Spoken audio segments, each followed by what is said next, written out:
1절로 20절입니다. 제가 봉독해 드립니다. 가련하고 가난한 자가 물을 구하되 물이 없어서 갈증으로 그들의 여가 마를 때에 나 여호와가 그들에게 응답하겠고 나 이스라엘의 하나님이 그들을 버리지 아니할 것이다.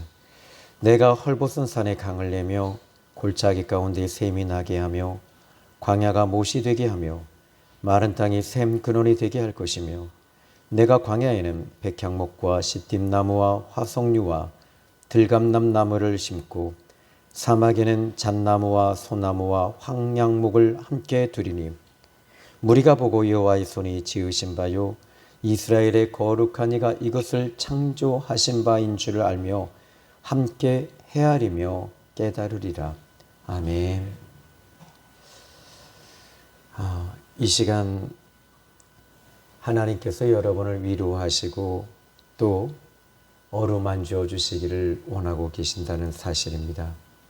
하나님 아버지께서 여러분을 사랑하시는데 그 하나님께서 여러분들에게 만지시기를 원하는데 말씀으로 만지시고 기도로 만지시며 또 찬양으로 만져주십니다.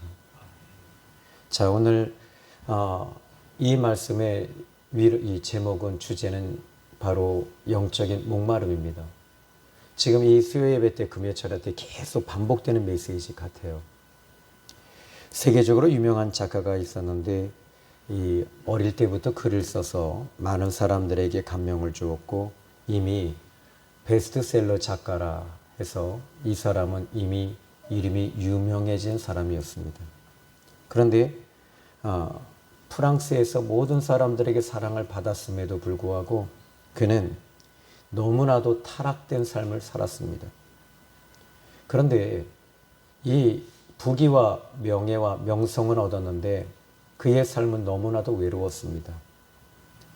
그런데 그의 이 사람은 가족들을 괴롭히기 시작했습니다. 심지어 가족들 전체가 다 이 사람을 싫어했고 증오했습니다. 1841년 여름에 그가 가장 아꼈던 딸이 하나 있는데 그 사랑하는 딸이 자살했다는 이야기를 듣습니다.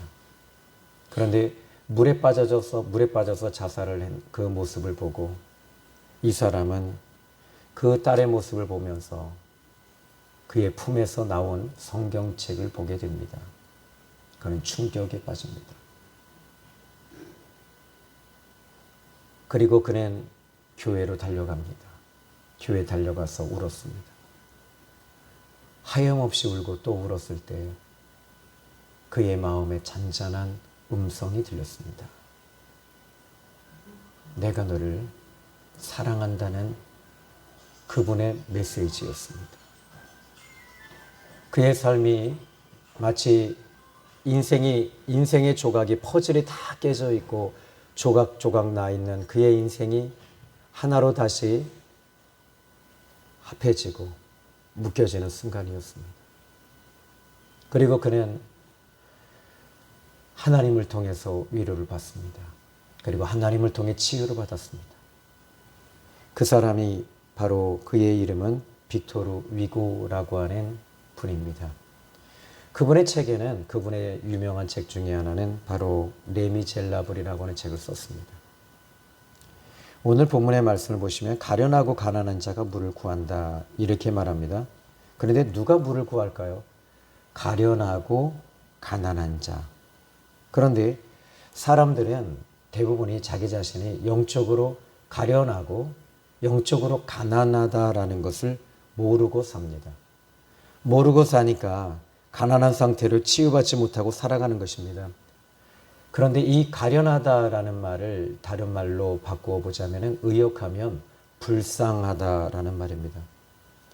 그런데 이 사람들의 특징이 뭐지요? 이렇게 내가 가련하고 불쌍한 것, 이것에 대해서 사람들에게 나의 아픔을 호소하고 나의 아픔을 이야기하지만 아무도 들어주지 않습니다. 오히려 내가 외치는 그 호소가, 내가 외치는 그 아픔의 비명소리는 골짜기를 퍼져나가지만 다시 내 귓가로 다시 돌아옵니다. 그 누구도 위로해 줄 수 없습니다. 그런데 오늘 성경의 말씀을 보시면은 좀 이상한 구절이 하나 있죠. 이상한 내용이죠, 오늘. 왜냐하면 가련하다라는 말은 불쌍하다라는 말은 이해가 돼요. 그런데 두 번째, 가난한 자라고 말합니다. 그러면 이 가난한 자가 무엇을 구해야 됩니까? 바로 돈을 구해야 되잖아요. 물질을 구하고 장막을 구하고 가족을 구해야 돼요. 가족을 향해서 외쳐야 되잖아요. 가족을 채워달라고. 그런데 가난한 자라고 하면 물질을 구해야 됨에도 불구하고 여기 오늘 본문의 말씀 17절에 보니까 물을 구하되 그래요. 물이 없어서 갈증으로 그래요. 물이 없어서 갈증이 일어납니다. 가난한 자가 물이 없다는 거예요. 그래서 이 물이 무엇인가 라는 겁니다. 이 물은 이것은 영적으로 이 말씀을 봐야 됩니다. 이 말은 가난하다라는 말은 물질적인 가난함이 아니라 영적인 가난함을 의미하는 것입니다. 그래서 이 부분을 오늘 주제의 제목, 말씀의 제목은 영적인 목마름이라고 하는 제목이죠. 영적인 목마름을 어떻게 채울 수 있습니까? 여러분, 돈으로 채울 수 없지요. 사람으로 채울 수 없지요. 명예로 채울 수 없지요. 예를 들어서 사마리아 여인 같은 경우에는 지금 이 여인은 자기의 이 영적인 목마름을 남자를 통해서 남편을 통해서 채우려고 부단히 애를 썼지만 되지 않았습니다. 오히려 더욱더 찢겨졌습니다. 혈류병 걸린 여인 역시 마찬가지였습니다.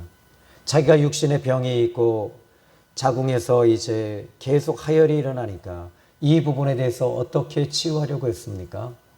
많은 의원들에게 다가갔지만 오히려 재산도 허비하게 되고 건강은 더 안 좋아지게 됐습니다. 그런데 이 여인도 역시 마찬가지였습니다. 예수님을 만났습니다. 사마리아 여자도 예수님을 만났습니다. 예수님으로 채워지기 시작했습니다. 이 사람들은 달라지기 시작했습니다. 지난주 제가 수요일에도 이 스톰이라고 하는 이 책에 대해서 이야기를 해드렸어요. 스토미 오마시안이라는 분은 아주 유명한 분이죠. 우리나라에 와서도 이 간증 집회를 하셨던 분이기도 하고요. 이 어릴 때 이제 홀 어머니 밑에서 자란 이 스토미 오마시안. 그런데 어머니가 좀 이게 정신적인 히스테리가 아주 강했던 분이에요. 그리고 이 스토미 오마시안을 이 어렸을 때부터 학대하고 때리고 가둬두고 또 재혼하면서 그의 의붓 아버지는 그를 또 학대하고 성적인 학대를 하고 살아오면서 친구들에게도 배신당하고 그리고 이 학창 시절에 또 원치 아니하는 혼전 임신을 하게 되고 그런 가운데서 이 삶이 다 퍼즐이 깨져버렸어요. 인생이 다 조각이 나서 마치 유리가 깨져서 산산조각이 나버린 그의 인생 속에서 그에게 찾아온 것은 바로 하나님이셨습니다. 마약으로 피해봤자 마약으로도 안 됐고요. 알코올로도 안 됐고 더욱더 외로워지고 더욱더 피폐해지는 이 스토미 오마시안. 그런데 이 스토미는 제가 지난 시간에도 읽어드렸던 내용에 또 한 번 더 읽어드릴게요. 그리고 이분이 쓰신 이 작곡했던 이 시를 한번 또 읽어드리기도 하겠습니다. 예배가 시작이 됐다. 나는 눈물을 흘리지 않을 수 없었다. 사람들이 이런 내 모습을 보면 어떨게 할까라고 하는 생각도 있었다.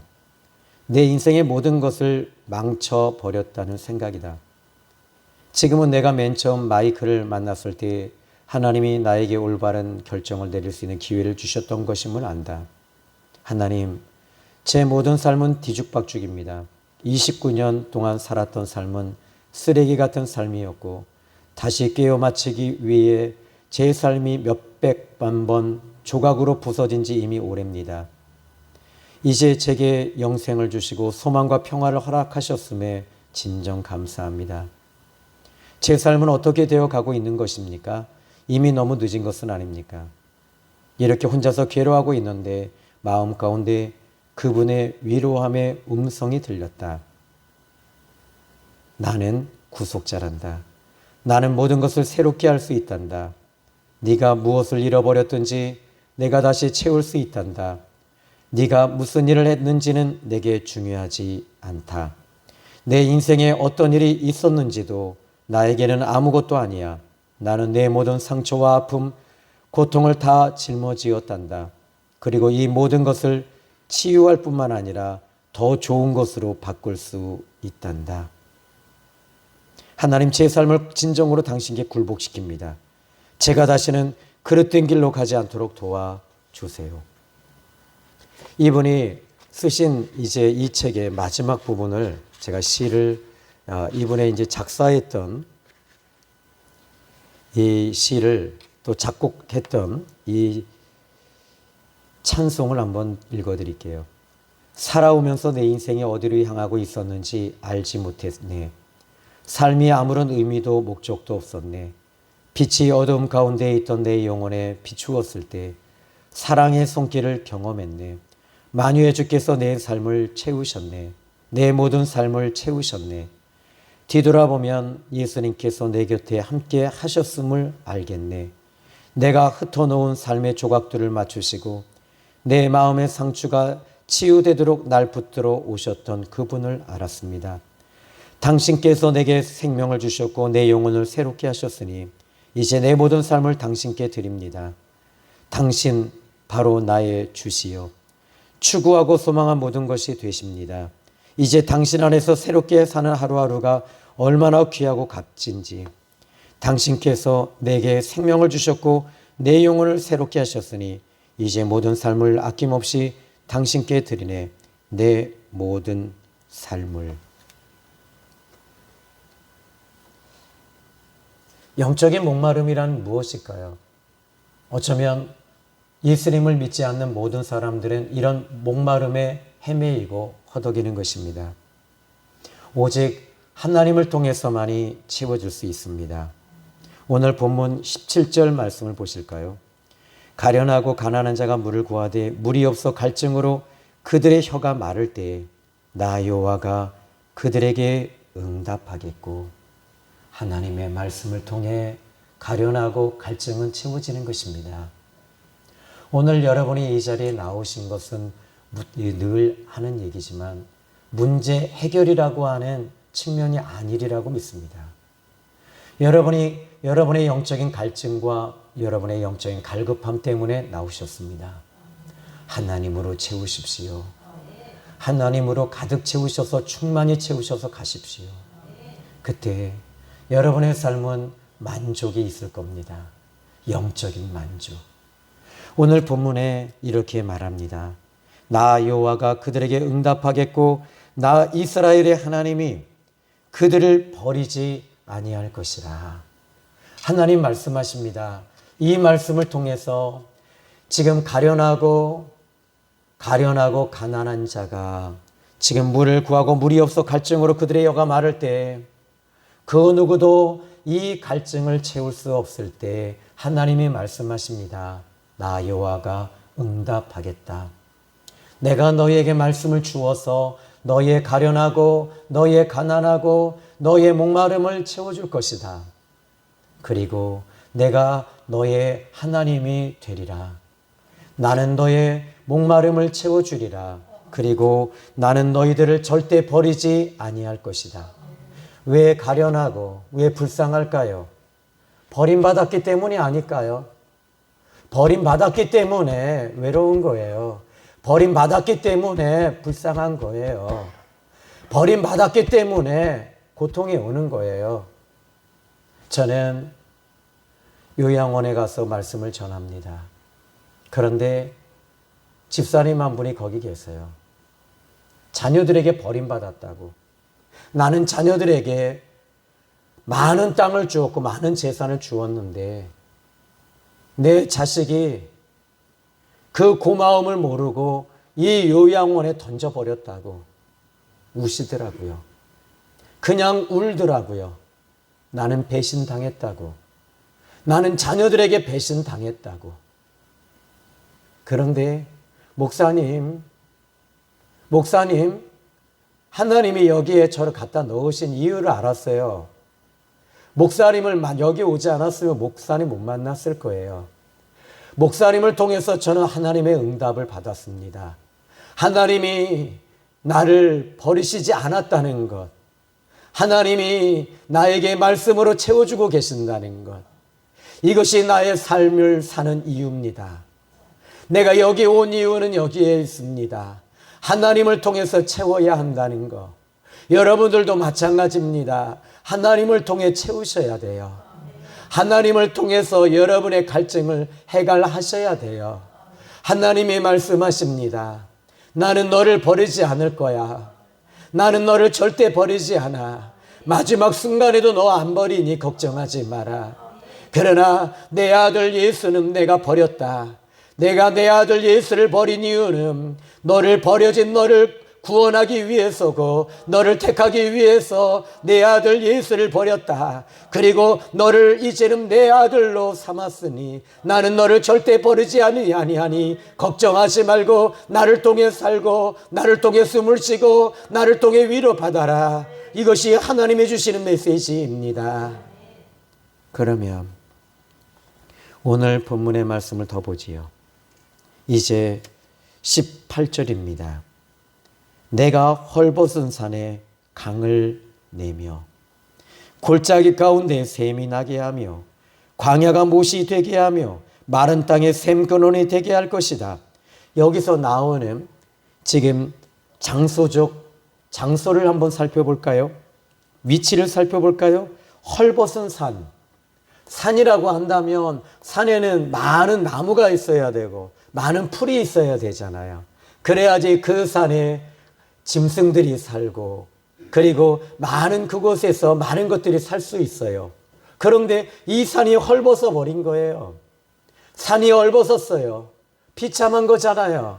그리고 또다시 골짜기 가운데 지금 이 골짜기인데 물이 없는 거예요. 이 골짜기가 물이 없으니까 지금 비참한 거예요. 또다시 말합니다. 광야가 못이 되게 하고 광야입니다. 광야에 풀이 없어요. 아무것도 없는 거예요. 허허벌판인 거예요. 텅 비어있는 거예요. 허무한 거예요. 내 마음이 허전한 거예요. 그리고 또다시 말합니다. 마른 땅이 메말라 있어요. 이 말은 무슨 말이냐면 지금 밭이 메말라 있으니까 곡식과 채소가 나올 수가 없어요. 메말라 있어요. 지금 무엇이 부족한 겁니까? 여러분 여기서 이 헐벗은 산, 골짜기, 그리고 광야, 마른 땅, 이거 돈으로 안 되잖아요. 뭘로 해야 돼요? 물이에요. 이 영적인 물이 흘러야 되는 거예요. 여러분에게 영적인 물이 뭡니까? 하나님의 물이 여러분의 심령 속에 계속 흘러 들어가야 되는 거예요. 그래야지 여러분의 영이 살아나는 거예요. 에스겔서 47장 말씀 보니까 하나님의 성전에서부터 어린 양과 하나님께로부터 흘러내려오는 이 물이 그 사람들 심령 속에 계속 흘러 들어가야지 살아나고 사회가 살아나고 엔게이지 바다가 살아나는데 사람들은 사람을 통해서 자꾸 채우려고 하고 나 외롭다고 나 좀 어떻게 좀 해달라고 나 좀 살려달라고 그렇게 몸부림치잖아요. 그런데 사람을 통해서는 되지 않잖아요. 하나님을 통해서 채워야 되는데 그 하나님이 어떤 분이십니까? 십자가에 죽으시고 사람에게 버림받으신 그분이 다시 살아나셨어요. 부활하셨어요. 이 자리에 계시고 아버지 보좌에 계시며 내가 세상 끝날까지 너희와 항상 함께 하리라. 내가 너 위로해 주리라. 사람은 너를 버려도 나는 너를 버리지 아니하니 내가 너를 붙잡아 주니 걱정하지 마라. 너는 수고하고 무거운 짐진 거 이것 때문에 네가 가련하고 빈핍하고 네가 정말 불쌍한 거 아는데 내게로 와라. 나를 배워라. 나를 통해 채워라. 그러면 너 산다. 이것이 주님의 메시지입니다. 그런데 여기 28절의 말씀을 보면서 헐벗은 산에 강을 내고 골짜기 가운데 샘이 나게 하며 광야가 못이 되게 하고 마른 땅이 샘 근원이 되게 할 것이다. 누가 한다 그래요? 다 하나님이 하신다는 거예요. 하나님이 바꿔주신다는 거예요. 하나님이 도와주신다는 거예요. 이것이 18절입니다. 그리고 19절 말씀을 또 볼까요? 내가 광야에는 백향목과 시띠나무와 화석류와 들감남 나무를 심고 사막에는 잣나무와 소나무와 황양목을 함께 두리라. 이제 여기에 나오는 광야와 사막, 광야에는 백향목, 시띠나무, 화석류, 들감남 나무, 이것을 심으시겠대요. 심어주시겠대요. 하나님께서 바꿔주시겠대요. 심어서 바꿔주신대요. 사막에는 잣나무, 소나무, 황양목. 이 잣나무와 소나무와 황양목은요, 이것은 어디에다 갖다 심어도 잘 자라는 거예요. 그러니까 이런 나무를 물을 안 주어도 이건 견뎌내요. 여러분, 우리나라에 있는 이 소나무 보십시오. 어디에 주로 많이 있어요? 바위 틈에도 이 소나무는요, 죽지 않고 버티고 있더라고요. 그게 이 잣나무와 같은 이런 황양목은 지금 이 소나무는 견뎌내는 거예요. 그러니까 여기서 하나님께서 이런 나무들을 심어서 견뎌낼 수 있도록 하나님께서 힘을 주시겠다는 거예요. 그리고 이제 20절 말씀 보시죠. 우리 같이 한번 읽어볼까요? 시작. 무리가 보고 여호와의 손이 지으신 바요 이스라엘의 거룩한 이가 이것을 창조하신 바인 줄 알며 함께 헤아리며 깨달으리라. 자, 이제 무리가 본다는 거예요. 이스라엘 백성들이 지금 이렇게 비참하고 이렇게 가련하고 가난한 자들에게 하나님이 응답하시고 버리지 아니하시면서, 그리고 18절에 헐벗은 산에 강을 내고 골짜기 가운데 샘이 나고 광야에 못이 나고 마른 땅에 샘근원이 되고 광야에 백향나무 시띠나무. 근데 여기 물이 들어오니까는요, 여기 나무들이 자라는 거예요. 하나님의 은혜의 불줄기가 이 생명의 나무, 이 생명샘의 나무에, 생명샘의 이 골짜기에 계속 물이 흐르잖아요. 그럼 뭐가 들어오는지 아세요? 나무들이 세워지는 거예요. 나무들이 심는 거예요. 나무들이 들어와서 여기에 딱 세워지는 거예요. 그 물이 없으면, 하나님의 은혜의 물줄기가 없으면 나무들은 다 메말라 죽지만, 하나님의 은혜의 물줄기가 있으니까 성도들이 들어와서 자꾸 살아나는 거예요. 심령이 살아나고 은혜로 살아나고 말씀으로 살아나는 거예요. 자꾸 살아나니까 어떻게 돼요? 이제 열매가 맺혀지면서 사람들이, 이제 주변에 있는 사람들이 보는 거예요. 무엇을 보느냐면 여기 이 20절에 무리가 보고 여호와의 손이 지으신 바구나, 하나님이 하셨구나, 하나님이 이걸 하고 계시는구나, 예수님 믿으면 저렇게 되는구나, 생명의 샘교회 가면 이렇게 이런 역사가 일어나는구나, 살아나는구나, 은혜의 물줄기가 흐르는 곳에 가야지 은혜의 사람 되는구나, 이걸 이 20절에 이야기하는 거예요. 이스라엘의 거룩하신 이가 이것을 창조하신 바인 줄 알며. 여러분, 여기에 이 말씀을 보니까 하나님이 하셨다는 것을 강조하는데 하나님이 지으셨다는 거예요. 그러니까 지으셨다는 말, 창조하셨다는 말은 아무것도 없는 곳에서 하나님이 하신다는 거예요. 그러니까 소망도 없고 희망도 다 끊어진 상태에서 하나님이 지으시고 창조하셔서 이 일을 이루어 가시겠다는 거예요. 이것을 오늘 하나님이 말씀하시면서 이제 이 20절 말씀 마지막 끝절 보고 말씀을 정리할게요. 자, 무리가 보고 여호와의 손이 지으신 바요 이스라엘의 거룩하신 이가 이것을 창조하신 바인 줄을 알며. 그 다음 단어가 참 중요합니다. 함께 헤아리며, 함께 깨닫고, 함께 그 복을 받으리라. 저는 여기서 더 부언 설명하지 않겠습니다. 더 설교하지 않겠습니다. 여러분들이 영이 살아나면 주변에 있는 사람들이 그것을 보고 그들도 들어와요. 그리고 그들도 살아나는 거예요. 이게 우리 생명의 샘 교회의 특징입니다. 생명의 샘 교회에, 여러분 교회가 뭡니까? 생명입니다. 그 다음 뭐예요? 의샘이잖아요. 생명의 샘이 계속 흘러나는 교회. 이런 교회는 말씀의 샘이 흐르고 성령의 샘이 흐르고 은혜의 샘이 흐르고 기쁨의 샘이 흐르고 사랑의 샘이 흐르고 소망의 샘이 흐르고 잘되는 샘이 흐르고 이런 잘됨의 샘이 여러분의 심령 속에, 여러분의 가정 속에, 여러분의 사업 위에, 여러분의 자녀에게 나타나기를 기도합니다. 기도하겠습니다. 하나님, 아주 짧은 메시지인데 이 메시지 속에 종이 다른 이야기를 함으로 흐리지 않겠습니다. 하나님, 우리는 정말 가련하고 불쌍하고 빈핍하고 정말 가난합니다. 영적인 가난함이 얼마나 비참한 것인지를 우리는 저 세상에 있을 때 너무나도 여실히 느꼈고 알았습니다. 예수님을 믿고 채웠습니다. 예수님을 통해서 이 비밀을 알았습니다.